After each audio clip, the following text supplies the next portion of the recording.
Hi friends, ನಮಸ್ತೆ ಎಲ್ರಿಗೂ. ನಾನು ನಿಮ್ಮ ಪ್ರೀತಿಯ ರೂಪ. ಫ್ರೆಂಡ್ಸ್, ಇವತ್ತಿನ ದಿನ ಬೆಳಗ್ಗೆನೇ ವ್ಲಾಗ್ ಸ್ಟಾರ್ಟ್ ಮಾಡ್ಕೊಂಡಿದ್ದೀನಿ. ಸೊ ಶಿವರಾತ್ರಿ ಹಬ್ಬ 2 ದಿನ ಇದೆ.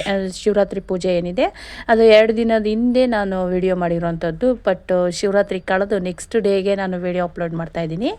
ಸೊ ಬನ್ನಿ ಫ್ರೆಂಡ್ಸ್, ಇವತ್ತು ನಾನು ಡೀಪ್ ಮನೆ ಕ್ಲೀನಿಂಗ್ ಮಾಡ್ತಾ ಇದ್ದೀನಿ. ಸೊ ಮನೆ ಕ್ಲೀನಿಂಗ್ ಯಾವ ರೀತಿ ನಡೆಯುತ್ತೆ ಅನ್ನೋದನ್ನು ನಾನು ಈ ವಿಡಿಯೋದಲ್ಲಿ ಫುಲ್ ಡೀಟೇಲಾಗಿ ತಿಳಿಸ್ತಾ ಇದ್ದೀನಿ.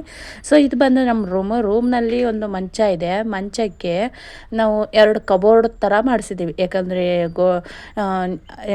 ತುಂಬಾ ಪಾತ್ರೆ ಅಥವಾ ಬೆಡ್ಶೀಟ್ಸ್ಗಳಾಗಿರ್ಬೋದು, ಏನಾದರೂ ಒಂದು ಸ್ಟೋರ್ ಮಾಡಬೇಕು ಅಂದರೆ ಬೇಕಲ್ವ, ಅದಕ್ಕೋಸ್ಕರ.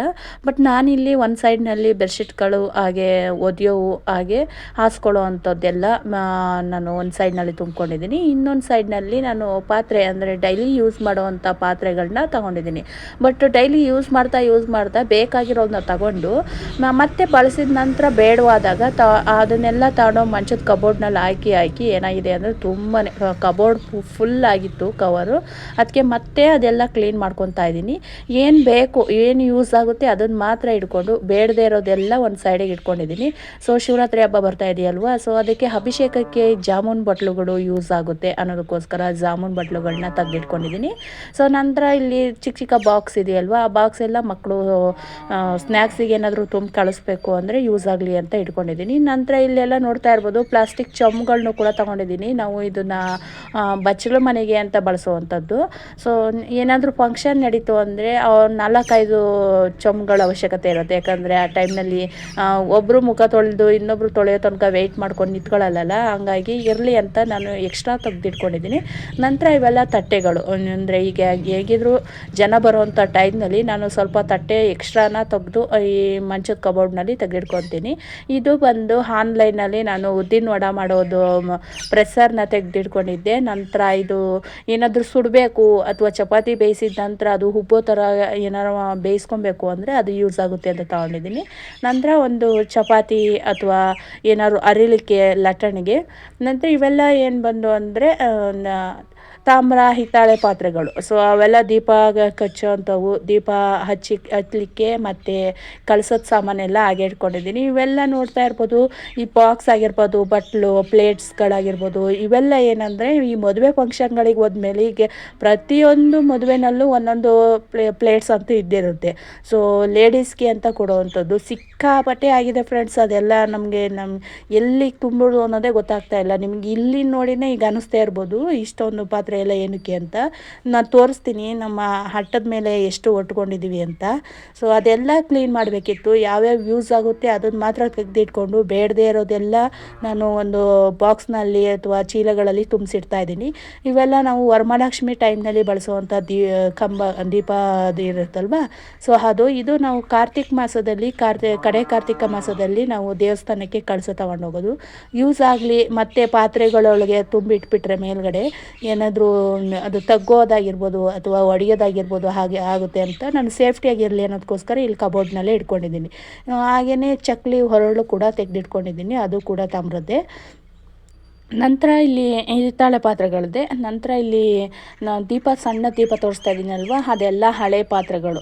ಸೊ ಅದನ್ನು ಹಾಕಿ ಬೇರೆ ಏನಾದರೂ ತೊಗೊಬೇಕು. ಈಗ ಬೇಕಿದ್ದವು ಮಾತ್ರ ನಾನು ಕಬೋರ್ಡ್ನಲ್ಲಿ ತುಂಬಿ ಸ್ಟೋರ್ ಮಾಡಿ ಇಟ್ಕೊಂಡಿದ್ದೀನಿ. ಈ ಮಿಕ್ಸಿ ಜಾರು ತುಂಬ ಜಾಸ್ತಿ ಜನ ಬರ್ತಾರೆ ಅನ್ನೋ ಟೈಮ್ನಲ್ಲಿ ಅವರಿಗೆ ಸಾಂಬಾರು ಮಾಡಲಿಕ್ಕೆ ಸ್ವಲ್ಪ ಅಷ್ಟೇ ಹಾಕಿದರೆ ಆಗಲ್ಲ. ತುಂಬ ಜಾಸ್ತಿ ಖಾರದ ಐಟಮ್ ಹಾಕಬೇಕಲ್ವ, ಮಸಾಲೆ ಐಟಮ್. ಆ ಟೈಮ್ನಲ್ಲಿ ನಾನು ಯೂಸ್ ಆಗಲಿ ಅಂತ ನನಗೆ ಡೈಲಿ ಯೂಸ್ ಆಗೋದು ಅಂಥದ್ದು ಬಿಟ್ಟು ಉಳಿದವೆಲ್ಲ ನಾನು ಮೇಲ್ಗಡೆ ತಗೊಂಡು ಬಂದುಬಿಟ್ಟಿದ್ದೀನಿ. ಮೇಲ್ಗಡೆ ಆಲ್ರೆಡಿ ಚೀಲಗಳಲ್ಲಿ ತುಂಬಿಟ್ಟಿದ್ದಂಥದ್ದೆಲ್ಲನೂ ಕೆಳಗಡೆ ಸುರಿದಿದ್ದೀನಿ.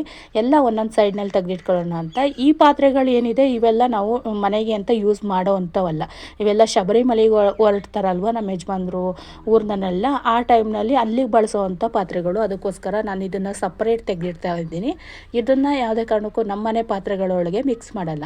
ಸೊ ಇವು ಬಂದು ನೋಡ್ತಾ ಇರ್ಬೋದು, ಇಲ್ಲಿ ಬೆಂಗಳೂರಿನಲ್ಲಿ ನಮ್ಮ ರಿಲೇಷನ್ಸ್ ಇದ್ದರು. ಅವರು ಪಟಾಕಿ ಚೀಟಿ ಅಂತ ಹಾಕಿದರು. ಸೊ ಆ ಟೈಮ್ನಲ್ಲಿ ಅಂತ ಸಿಕ್ಕಂಥ ಪಾತ್ರೆಗಳು ಇವು.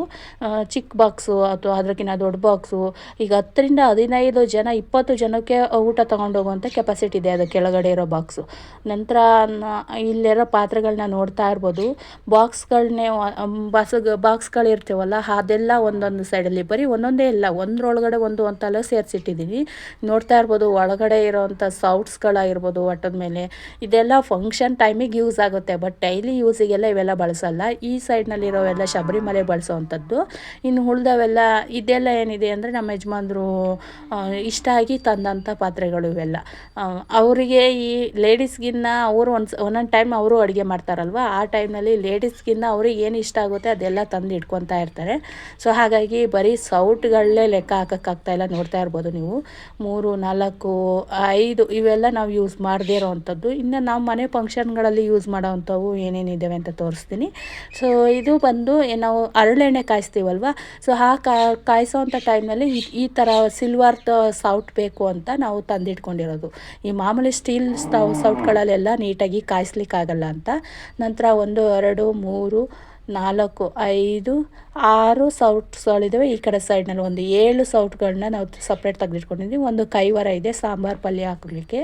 ನಂತರ ಒಂದು 11 ರೈಸ್ ಹಾಕೋವಂಥ ಸೌಟ್ ಇದೆ. ಸೊ ಇವೆಲ್ಲ ನಾವು ಒಂದು 15-20 ಜನಕ್ಕೆ ಅಡುಗೆ ಮಾಡಬೇಕು ಅಂದಾಗ ಯೂಸ್ ಮಾಡೋವಂಥದ್ದು. ಆಮೇಲೆ ಈ ಹೂವಿನ ತಟ್ಟೆಗಳಿದಾವಲ್ಲ, ಇವು ಪೂಜೆ ಟೈಮ್ನಲ್ಲಿ ಮಾತ್ರ ಬಳಸೋವಂಥದ್ದು. ಅದಕ್ಕೋಸ್ಕರ ಅದನ್ನು ಕೂಡ ಸಪ್ರೇಟ್ ತೆಗೆದಿಟ್ಕೊತಾ ಇದ್ದೀನಿ. ಇನ್ನು ಉಳ್ದ ಅಂತರ ಏನಿದೆ ಅಂದರೆ ಇವೆಲ್ಲ ಬಾಕ್ಸ್ಗಳು, ಮದುವೆ ಫಂಕ್ಷನ್ಗಳಲ್ಲಿ ಸಿಕ್ಕಂಥ ಬಾಕ್ಸ್ಗಳು, ಅವೆಲ್ಲ ಈಗ ಸದ್ಯಕ್ಕೆ ಯೂಸ್ ಆಗಲ್ಲ. ಅದಕ್ಕೋಸ್ಕರ ಅದನ್ನು ಸಪ್ರೇಟ್ ತೆಗೆದಿಡ್ತಾ ಇದ್ದೀನಿ. ನಂತರ ಈ ಬಾಕ್ಸಸ್ಗಳೇನಿದೆ ಅದನ್ನು ಒಂದರೊಳಗಡೆ ಒಂದು ಹಾಕಿರ್ತೀನಿ. ಇದು 3-4 ಬಕೆಟ್ಸ್ಗಳಿದ್ದು ಯಾವುದೋ ಫಂಕ್ಷನಲ್ಲಿ ಮಿಸ್ ಆಗೋಗಿದೆ, ಬರೀ ಈಗ 2 ಉಳ್ಕೊಂಡಿರೋದು. ನಂತರ ಈ ಬಾಕ್ಸ್ಗಳೆಲ್ಲ ಒಂದು ಸೈಡ್ನಲ್ಲಿ ಇಡ್ತಾಯಿದ್ದೀನಿ. ಮತ್ತು ತುಂಬ ಜಾಸ್ತಿ ಜನ ಬರ್ತಾರೆ ಅಂತ ಮಾತ್ರ ತಪ್ಪಲೆ ಯೂಸ್ ಮಾಡ್ತೀವಿ. ಆ ಟೈಮ್ನಲ್ಲಿ ತಪ್ಪಲಿಗಳಿರಲಿ ಅಂತ ತೆಗೆದಿಟ್ಕೊಂಡಿದ್ದೀನಿ. ಚೊಂಬೆ ಲೆಕ್ಕ ಇಟ್ಕೊಳ್ಳಿ, 1, 2, 3, 4, 5, 6, 7, 8 ಚೊಂಬುಗಳಿದ್ದಾವೆ. ಇಲ್ಲೇ ನೋಡ್ತಾ ಇರ್ಬೋದು ಎಷ್ಟು ಚೊಂಬುಗಳಿದ್ದಾವೆ ಅಂತ. ಇನ್ನು ಕೆಳಗಡೆ ನಾನು ಮಂಚದ ಕಬೋರ್ಡ್ ಇದೆಲ್ಲ, ಸೊ ಆ ಕಬೋರ್ಡ್ನಲ್ಲೂ 2 ಚೊಂಬುಗಳನ್ನ ತೆಗೆದಿಟ್ಕೊಂಡಿದ್ದೀನಿ. ಇನ್ನು ಪ್ಲೇಟ್ಸ್ಗಳು, ಬಟ್ಟಲ್ಗಳು ಇವೆಲ್ಲ ನಾವು ಹೊರಗಡೆ ಹೋದಾಗ ಇಷ್ಟ ಇದ್ವಿ ಟೀ ಕಾಫಿ ಕುಡಿಲಿಕ್ಕೆ ಅಂತ ತಂದು, ಬಟ್ ಯೂಸ್ ಮಾಡ್ತಾ ಇಲ್ಲ. ಇವೆಲ್ಲ ನೀರು ಕುಡಿಯೋಂಥವು ಗ್ಲಾಸಸ್ಗಳು. ಇದು ಬಂದು ಫಂಕ್ಷನ್ ಟೈಮ್ನಲ್ಲಿ ನೀರು ಹಾಕ್ಲಿಕ್ಕೆ ಗ್ಲಾಸ್ಗೆ ಅಂತ ತಂದಿದ್ದು, ಬಟ್ ಇವಾಗ ಯಾರೂ ಗ್ಲಾಸ್ನಲ್ಲಿ ನೀರು ಹಾಕಲ್ಲ, ಎಲ್ಲ ಬಾಟಲ್ಗಳನ್ನೇ ತರಿಸ್ತಾರೆ. ಸೊ ನಂತರ ಇನ್ನೂ ಸ್ವಲ್ಪ ಹೆಚ್ಚಾಗಿರೋವಂಥದ್ದನ್ನ ನಮ್ಮ ಅಜ್ಜಿದು ಒಂದು ಇದಿತ್ತು, ಪೆಟ್ಟಿಗೆ ಇತ್ತು. ಸೊ ಅದರಲ್ಲಿ ಸ್ಟೋರ್ ಮಾಡಿ ಇಟ್ಕೊಂಡಿದ್ದೀವಿ. ಪ್ಲೇಟ್ಸ್ಗಳು ಆಮೇಲೆ ಬಟ್ಟಲ್ಗಳು ಎಲ್ಲನೂ ಒಂದು ಸೈಡ್ನಲ್ಲಿ ಸ್ಟೋರ್ ಮಾಡಿಟ್ಟಿದ್ದೀನಿ. ಸೊ ನೋಡ್ತಾ ಇರ್ಬೋದು ಇಷ್ಟೆಲ್ಲ ಪಾತ್ರೆಗಳನ್ನ ನಾನು ಇವಾಗ ಬೇರೆ ಬೇರೆ ಇದಕ್ಕೆ ಹಾಕಬೇಕು. ಇವೆಲ್ಲ ವೇಸ್ಟೇಜು. ಬಾಕ್ಸ್ ಇದ್ದರೆ ಮುಚ್ಚಳ ಇಲ್ಲ, ಮುಚ್ಚಳ ಇದ್ದರೆ ಬಾಕ್ಸ್ ಇಲ್ಲ, ಆ ಥರ ಆಗಿರೋವು. ಇವೆಲ್ಲ ನಾನು ಡೈಲಿ ಯೂಸಿಗೆ ಬೇಕಾಗುತ್ತೆ ಅಂತ ಸ್ವಲ್ಪ ತೆಗೆದಿಟ್ಕೊಂಡಿದ್ದೀನಿ. ಮನೆ ಐಟಮ್ ಇದು. ತರಕಾರಿ ಕಟ್ ಮಾಡೋವಂಥದ್ದು ಆನ್ಲೈನಲ್ಲಿ ಬುಕ್ ಮಾಡಿ ತರಿಸ್ಕೊಂಡಿದ್ದೆ, ಬಟ್ ಯೂಸ್ ಮಾಡ್ತಾ ಇಲ್ಲ. ಸೊ ಇವಾಗ ಫೈನಲಿ ನಾನು ಆಲ್ರೆಡಿ ಎಲ್ಲನೂ ನೀಟಾಗಿ ಜೋಡಿಸಿ ತೆಗೆದಿಟ್ಕೊಂಡಿದ್ದೀನಿ.